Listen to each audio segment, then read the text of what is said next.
Hello students, good morning. तो बच्चों, आज हम अपने चैप्टर को कंटिन्यू करेंगे और उसकी हम हिस्ट्री का third chapter river valley civilization देख रहे हैं। और उसमें हम देखेंगे कि किस तरह से उस समय के जो रिलीजन के बारे में हम कुछ जानेंगे कि उस समय जैसे कि बताया कि बहुत सी चीज़ों में सिमिलैरिटी, मतलब बहुत सी चीज़ों में समानता देखी गई है। जैसे कि उस समय के घर में किस तरह के घर थे, फिर उनके रहन सहन क्या थे, फिर उनके व्यापार देखे गए। इस तरह से बहुत सी चीज़ें हमने क्या देखी कि उस समय और इस समय में बहुत सी चीज़ें ऐसी जो सेम थी। फिर कुछ डिफरेंसेस हमने देखे कि उस समय व्यापार जब करते थे तो लोग क्या करते थे, मोहरे लगाते थे ना, अपना गीली मिट्टी करके कोई भी जानवर का, पेड़ पौधे का या किसी भी चीज़ का उन लोग क्या करते थे, निशान बना देते थे, अपना एक सिंबल बना देते थे, ताकि उनको पता रहे कि ये जो वस्तु है या ये जो चीज़ है जिसको वो बेच रहे हैं, सप्लाई कर रहे हैं, तो वो उनके यहाँ की बनी हुई है। तो इस तरह से वो एक अपना चिन्ह बना देते थे। फिर धर्म के बारे में बताया गया है कि वहाँ के जो उस समय जो देवी देवता होते थे, तो वो क्या करते थे, पत्थर के चौके जो होते थे उसमें कोई जानवर का, या तो भैंस होती थी या कोई भी जानवर के सिंग का चित्र बना होता था, और इसके चारों तरफ कई जानवर बने होते थे। और अंदाज़ा लगाया गया कि शायद उस समय इस तरह के देवी देवताओं की मूर्ति बनाकर या पशुओं का इस तरह से चित्र मूर्ति बनाकर उसको पूजा जाता था। या ये कहा जा सकता है कि जो इतिहासकार थे, जो आर्कोलॉजिस्ट थे, उन्होंने उनके अनुसार ये कहा गया है कि जो हड़प्पा सभ्यता है, इसमें धर्म को 4 अलग अलग उनकी विशेषताओं में उनको अलग अलग डिवाइड कर दिया गया है। जैसे उसकी 4 कैरेक्टरिस्टिक्स बताए गए हैं। सबसे पहला बताया गया है कि मातृशक्ति की उपासना करते थे। मातृशक्ति मतलब अपनी चाहे वो देवी हों, चाहे जिसे कि कहते हैं ना, भारत माता कहते हैं या देवी माता कहते हैं, या कोई देवी होती तो उनकी शक्ति की उपासना करते थे, उसको प्राप्त करने के लिए या उनको खुश करने के लिए, या उनकी इस तरह की उपासना उस समय लोग करा करते थे। फिर दूसरा, वो शिव जो थे, शिव भगवान जो थे, उनकी पूजा करते थे। उसके बाद तीसरा, वो वृक्ष की पूजा करते थे, यानी कि पेड़ों की वो पूजा करते थे। आज भी आपने बहुत सी जगहों पे देखा है कि जो लोग होते हैं वो कुछ पेड़ों को शुभ मानते हैं या अच्छा मानते हैं, तो उसकी पूजा करते हैं। तो इस तरह से वो पूजा करते थे। फिर लास्ट उनकी क्या विशेषता बताई गई कि वो पशुओं की भी पूजा करते थे। तो इस तरह से बहुत सी चीज़ें क्या है, सेम है। क्योंकि अभी अगर हम लोग देखें तो गाय को गौ माता के रूप में हम लोग जो हिंदू कल्चर है वो क्या करते हैं, उपासना करते हैं ना, या उसकी पूजा करते हैं, एक भगवान का रूप देख के। तो इस तरह से वो अपने रिलीजन में, हिंदू रिलीजन में ऐसा किया जाता है। तो एक तरह से वो पशु पूजा हो गई। तो उस समय के लोग भी करते थे और आज भी इस समय के लोग भी करते हैंगे। तो ये सेम है ना? कुछ डिफरेंसेस पाए गए हैं, मगर कुछ चीज़ जो है वो बहुत एकदम सेम है कि आज भी इस तरह से धर्म के उस पर लोग पूजा करते हैं, और अपने कल्चर के अनुसार वो अपने काम को या अपने जो उनकी भक्ति है या जिस चीज़ को वो पूरा करते हैं या निभाते हैं ना, ये कहा जा सकता है। तो इस तरह से इस समय का जो रिलीजन था वो बताया गया है।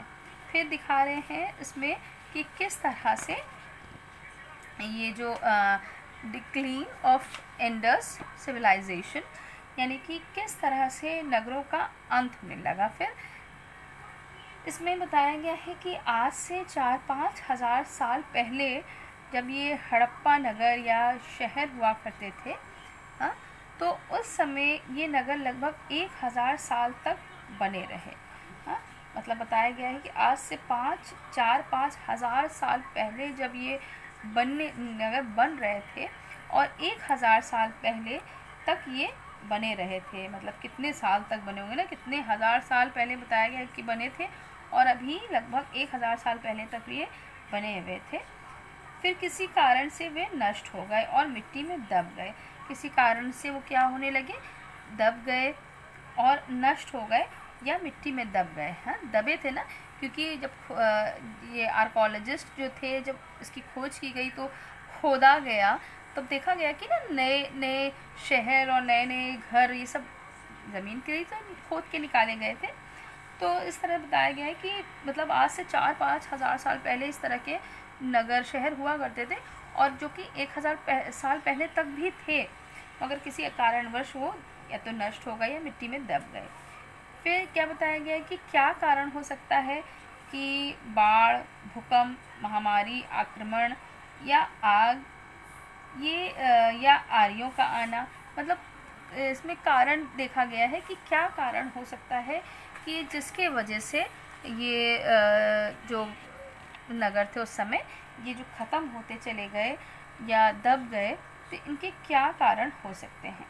फिर नगर निर्माण कला का विकास इस सभ्यता की विशेष देन थी। यहाँ के लोगों ने घर बनाने में पक्की ईंट का प्रयोग किया था। जैसे कि मैंने आपको बताया है कि ये जो घर का निर्माण हुआ था, ये क्या बताया गया है कि ये विकास था जो कि इस सभ्यता की देन थी। जिस समय ये कल्चर जो चल रहा था उसी की देन है जो कि इस तरह के नगर का निर्माण हुआ या विकास हुआ। फिर बताया गया कि यहाँ के लोग जो थे वो जो घर बनाते थे वो पक्की ही ईंटों का प्रयोग करते थे। पानी निकास के लिए वो नालियाँ की व्यवस्था करते थे और ये सारी बातों से हमें ये ज्ञान होता है कि उन्हें उस समय के लोगों को भी हर एक चीज़ की पूर्ण उनको जानकारी या नॉलेज थी कि किस तरह से सुरक्षा अपने परिवार की, अपने स्वास्थ्य की किस तरह से स्वच्छता की जाए, स्वच्छता से रहे जाए और किस तरह से हम अपने स्वास्थ्य को सुरक्षित रख सकते हैं या अपने परिवार को सुरक्षित रख सकते हैं। तो इस चीज़ का उनको ज्ञान था। मगर फिर बाद में देखते ही देखते हड़प्पा सभ्यता के नगरों के ख़त्म होने के बाद कई सालों तक भारत में कोई भी नगर नहीं बसे हैं। यहाँ मतलब बात की गई है कि आज से 10,000 साल पहले भी ये सब घर बने थे, पर उसके बाद जब इसका खात्मा होने लगा, ख़त्म होने लगे, उसके बाद इस सभ्यता में कोई भी नगर जो है वो कई सालों तक नहीं बनने पाए। उसके बाद फिर उसके बाद देखा गया कि उसके बाद फिर क्या हुआ, बनने लगा। तो उसके बाद कौन सा आया, इसके बाद देखा गया है कि मिस्र सभ्यता, यानी कि ये दिखाया जा रहा है ना, उसके बाद ये ancient civilizations of the world, इसमें दिखाया गया है कि the Mesopotamian civilization 5000 BC to 2000 BC, यानी कि मिस्र सभ्यता 5000 ईस्वी पूर्व से 2000 ईस्वी पूर्व। अब इसमें क्या दिखाया गया है कि मिस्र सभ्यता को नील नदी का वरदान कहते हैं ये। अब मिस्र सभ्यता आई। अब पहले तो हम लोग ने क्या देखा, हम लोग हड़प्पा सभ्यता देख रहे थे, है ना, और कितने सालों तक ये जो कल्चर था, ये सभ्यता थी, बहुत सालों तक बनी रही, चलती रही, पर धीरे धीरे उसका क्या हुआ, समाप्त हो गई। और उसके बाद मिस्र सभ्यता जो थी उसका उसकी निर्माण हुआ। अब मिस्र सभ्यता को नील नदी का वरदान भी कहा गया है, क्योंकि शवों को संरक्षित करने के लिए उनके शरीर पर नाइट्रोजन नामक पदार्थ का लेप लगाकर उसे पतले एवं मुलायम कपड़े से ढक देते थे। इस प्रकार के शरीर को ममी कहते हैं। इनको पिरामिड के अंदर रखा जाता है। हाँ, अब इस समय क्या चीज़ इसकी ये इस विशेषता बताई जा रही है कि इस सभ्यता की, यानी कि मिस्र सभ्यता की क्या विशेषता बताई गई है कि उस समय शव हिंदी में जैसे शव कहा जा रहा है, उसको इंग्लिश में डेड बॉडी कहा जाता है। तो जो उस समय की डेड बॉडीज़ होती थी, शव होते थे, उनको क्या करा जाता था, जैसे आज के समय में या कभी भी नॉर्मली हम लोग क्या देखते हैं, जब इस व्यक्ति या इंसान कोई भी डेथ हो जाती है किसी की, या तो उसको क्या किया जाता है, उनके रिलीजन के अकॉर्डिंग, जो उनका रिलीजन है, तो उसका अंतिम संस्कार कर दिया जाता है। अगर जैसे कि मुस्लिम्स हैं, क्रिश्चियंस हैं, तो आप सब जानते हैं इस चीज़ को कि उनको गाड़ा जाता है। हिंदूज़ में देखा गया है कि वो लोग जलाते हैं।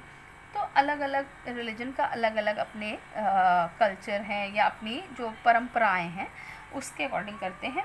मगर ये उस समय की बात बताई जा रही है कि जब मिस्र सभ्यता का समय था, उस समय जो शव हुआ करते थे, डेड बॉडीज़ होती थी, उनको सुरक्षित रखने के लिए, मतलब उनकी डेड बॉडी एक समय में एक दिन से दूसरे दिन तक में क्या होगी, ख़राब होने लगेगी ना, उसमें से स्मेल आने लगेगी या ख़राब होके वो एकदम वो हो जाएगी, देखने लायक नहीं रहेगी। मगर इन लोग क्या करते थे उस समय, उस शव को सुरक्षित रखने के लिए क्या करते थे, जो शरीर रहता था, जब बॉडी रहती थी, डेड बॉडी जो बॉडी होती थी, उसमें नाइट्रोन नाम का कोई केमिकल होता था, उसका पूरा लेप लगा देते थे उन लोग के ऊपर, उनके शरीर पर, जो मृतक लोग रहते थे या जो डेड बॉडी होती थी उन पर क्या लगा देते थे, एक पतला लेप, नाइट्रोन एक पदार्थ था, एक केमिकल, जिसको उन लोग लगा देते थे और उसे पतले एवं मुलायम कपड़े से ढक देते थे। हाँ, और इस प्रकार जो बॉडी हुआ करती थी वो सड़ती नहीं थी या ख़राब नहीं होती थी, उसी तरह रह जाती थी। ये व्यक्ति मर चुका है तो ज़िंदा तो नहीं होगा, मगर उनकी बॉडी रह जाती थी। तो इस प्रकार के शरीर को ममी कहा जाता था। आज के समय में नहीं है, मगर आप लोगों ने फिल्म वगैरह में, टीवी में, मूवीज़ में देखा होगा द मम्मी या इस तरह की, कि वो बॉडी होती है पूरा कपड़े से लपटी होती है। तो इस तरह जो होती थी वो आजकल तो टीवी में, इसमें मूवीज़ वगैरह में दिखा देते हैं, मगर ये असली में बच्चों मिस्र सभ्यता के समय में, मतलब कि 5000 ईस्वी पूर्व ये होती थी। और उनको क्या करा जाता था, उनको पिरामिड के अंदर रखा जाता था, यानी कि एग्जीबिशन में रखा जाता था, जैसे कि कोई वैसी जगह पे कि लोग जब आते थे तो उसको देखते थे। हाँ, जैसे हम लोग कोई भी घूमने जाते हैं तो कोई भी स्टैचू वगैरह या कोई भी अच्छी चीज़ होती है तो हमारा ध्यान तुरंत जाता है ना कि हम उसे देखें। तो इस तरह से जो मम्मी बनाई जाती थी वो भी क्या करते थे, पिरामिड में उसको रखते थे और लोग उसको देखा करते थे। ठीक है बच्चों, तो आज के लिए इतना ही। फिर अब इसके बाद का जो समय है, ये तो मैंने आपको इसमें शॉर्ट में करके इसको मैंने बताया है। अब इसके बाद का जो समय है ये क्रीड सभ्यता, यानी कि Crete civilization 3000 BC to 1400 BC। अब मैं इसको आपको कल बताऊंगी। तो आज के लिए बस इतना ही बच्चों, उम्मीद है आपको समझ में आ गया होगा। So thank you, God bless you.